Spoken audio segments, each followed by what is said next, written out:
So good day everyone. Today I will be going to discuss to you the history of Ateneo de Manila University. The Ateneo's roots trace back to the Escuela Pia de Manila, a free school which was taken over by the Jesuits in 1859 after their return to the Philippines.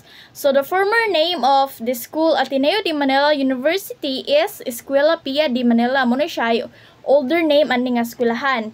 And it is a public school by Spanish colonial government. So ang tukod aning eskwelahan is ang mga Spanish government. Then after adto pag 1859, pagbalik sa mga Jesuits priest diri sa Pilipinas, sila na ni-take over sa aning eskwelahan. Early history.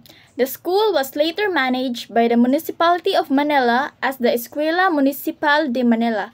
So after adtong mga Jesuits nga sila nagdumala sa eskwelahan pag 1859, ang nisunod nga dumala na pud sa Ateneo de Manila University is ang the Municipality of Manila. So mauto ang giotro nila ang name sa school. Moto nga nahimo siyang Escuela Municipal de Manila. The Jesuits administered this school at a new location on Arzobispo and Anda Streets in Intramuros. So, ang new location na po sa eskwelahan nga Escuela Municipal de Manila is sa Arzobispo Ananda Streets in Intramuros. Intramuros rather. So, kaning Intramuros is sa kuan gyapon na siya sa Manila. In 1862, the secondary level of instruction was introduced. By 1865, a plan for an 8-year program leading to a Bachelor of Arts degree was implemented, which included 5 years of Segunda Esperanza covering history, classics, sciences, and philosophy. So pag 1862, na sila gi-introduce nga secondary level of kanang instruction. Ug sa atoa pa, secondary is murag high school. Then pag 1865, nagplano na pud sila og 8-year program nga Bachelor of Arts degree. So muna siya nga kurso ang ilang gusto nga implement, which is na-implement jud siya pag 1865. Diya kani siya nga course is 5 years ni siya. Nga nagtudlo ni siya about history, sa classics, sciences, and also philosophy. So after that, the name was changed to Ateneo de Manila University. So after atong sa Escuela Municipal de Manila is gi-change na po nila ang name, which is Ateneo de Manila University. And currently, more gyapon ni siya name sa school hantod karon. Notable alumnus. Dr. Jose Rizal is Ateneo's premier alumnus. He entered in this school in 1872 for his Bachelor of Arts degree. So si Jose Rizal DI is diri po siya sa Ateneo de Manila University nag-study.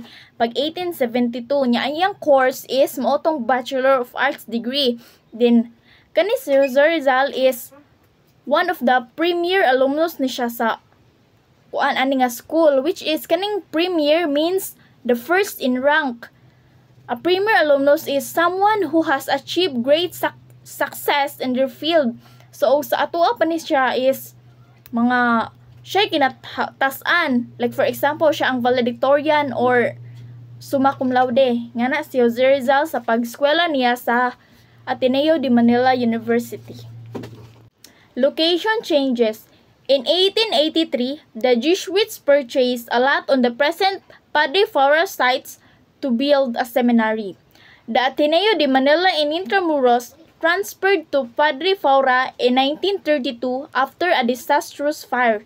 So pag 1932, ang Ateneo de Manila is imbis na siya sa Intramuros na locate, gibalhin na siya sa kasalukuyan niyang campus, which is sa Padre Faura Street sa Ermita, Manila, because tungod sa kanang sa sunog nga mo'y nakaguba sa original nga eskwelahan nga sa Ateneo de Manila sa Intramuros. So mauto nga tungod sa nasunog man ang university, gibalhin na pud siya dito sa Padre Faura Street sa Ermita, Manila. The building on Padre Faura was destroyed during the liberation of Manila, and the school reopened in 1946 in constant hands and free fabs. So at the time of the liberation of Manila, pagka World War II is ang eskwelahan sa Padre Faura is naguba na siya tungod sa World War II. So mao to nga temporarily close sa siya nga ang school, tapos gi-reopen na po siya pag 1946 in consent hands and free fabs. In 1951, the entire college and high school departments were transferred to Loyola Heights, Quezon City. The grade school followed suit 3 years later. On July 31, 1959, Father Francisco Araneta SG was installed as the first Filipino rector in 100 years. So pag July 31, 1959 is si Father Francisco Araneta SG. So kaning SG is Society of Jesus ang meaning ana. Na himo siyang first Filipino rector in 100 years. So kaning Filipino rector is mura na po ni siya silbi na presidente sa eskwelahan after sa 100 years nga pagdumala sa mga Spanish o sa mga Jesuits. So mao to siya na first Filipino rector.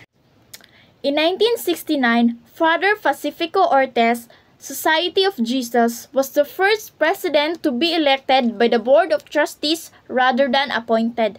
So pag 1969 na pod is si Father Pacifico Ortiz, Society of Jesus is siya ang nahimong first president nga gi-elect sa mga Board of Trustees.